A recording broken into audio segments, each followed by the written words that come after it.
Hello, friend. This is Ryan Hicks of TalkToProfit.com, and today we'll talk to you about how Satan, being the god of this world, or the prince of this world, is no excuse for mediocrity.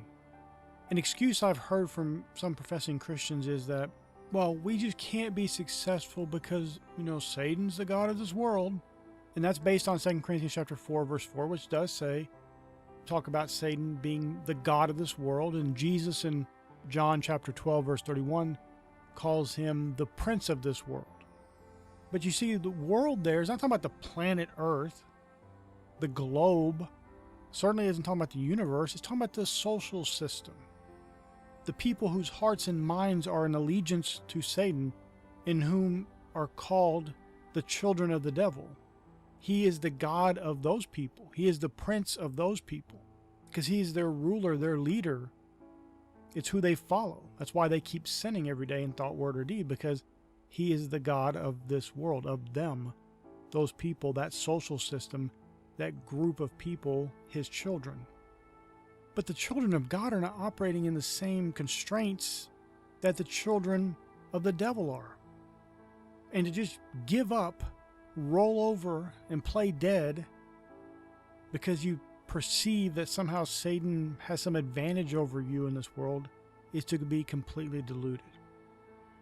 Unless you're on his side, unless you're one of his children and you're falling in line with his way of doing things, being an adversary, being an enemy to God, that doesn't apply to you.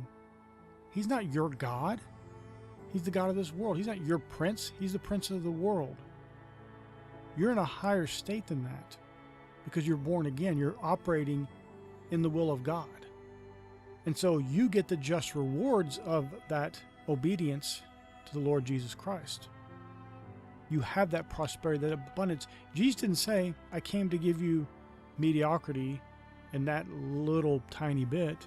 He said, I came that they might have life and that more abundantly. The God of this world, the prince of this world, has nothing to do with that. You submit yourself to God, resist the devil, he will flee. He must. He has no choice. He can't interfere. He can't get you down. He can't attack you. All these people want to be attacked by the devil. They want to be martyrs. They perceive themselves to be some sort of victims. But really, they just don't want to do the right thing.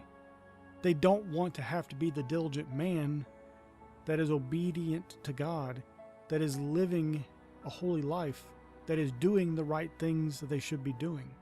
They want to lounge around, be mediocre. They want to go out, enjoy all the world's entertainment, sports, movies, and video games, and all these things, and then wonder why they don't get the results of the blessed life. That the blessing of the Lord, it maketh rich, and he addeth no sorrow with it. That they don't have that abundant life that Jesus came to give them. But if you're in the vine, you will have the same nourishment and nutrients and abundance that he came to give you. And there's no limitation in him. The only limitation is the limitation you accept and set up in your mind as an altar against God, because there is no limitation in him. If you can think it and believe it and act on it, you'll have it. That's simple. The God of this world has nothing to do with it. He can't stop you. He can't prevent you. He can't hinder you unless you allow it. And that's a choice you make.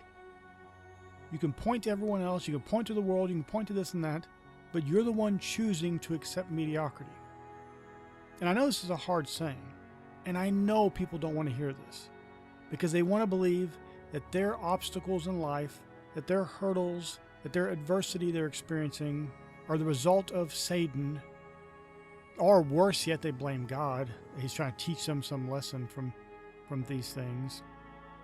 But they never want to take responsibility for their own choices that put them in the position to experience these adversities, or just the very foolish choices they may have made, the lack of diligence, the lack of effort that led them down a certain path. To think that the devil is somehow monitoring and micromanaging every single person on this planet's life is really to exalt him to a level that he cannot ever exist at. He's not God. He never will be God. He's not the creator of all things of heaven and earth. He doesn't have omnipotence, omnipresence, or omniscience. Stop fretting and being in fear, because listen, most of you are doing his work for him. He doesn't have to even do a single thing. His unclean spirits don't do a single thing because you do it all for him. You're your own devil, your own Satan, your own worst enemy. And as long as you listen to people who are finding the devil under every rock, and every single problem they have in their lives is somebody else's fault, whether it be the devil or be some other human, at some point you have to stand up boldly in your faith and realize that you can have whatsoever you say. You want to talk about being attacked and being a victim, and okay, according to your faith be it unto you. But you could also talk about victory, boldness, that he that is in you is greater than he that is in the world, that this is the victory that overcomes the world, that you are victorious, that you are an overcomer, not a victim, not pathetic, not mediocre, victorious. And here's the great thing. You do not even have to put up the fight. The fight has already been fought. It's already been won. It's just your place to step into that victory. As long as you don't, as long as you take a back seat and give over your power to the wicked one, you will receive the results of that. And those are not the results you really want. I understand there could be some temporary comfort in laziness, in mediocrity, because you're not having to put in a lot of work. You're not having to think the right thoughts. You're not having to be disciplined and in self-control. But long term, that is the most miserable, awful way to approach life.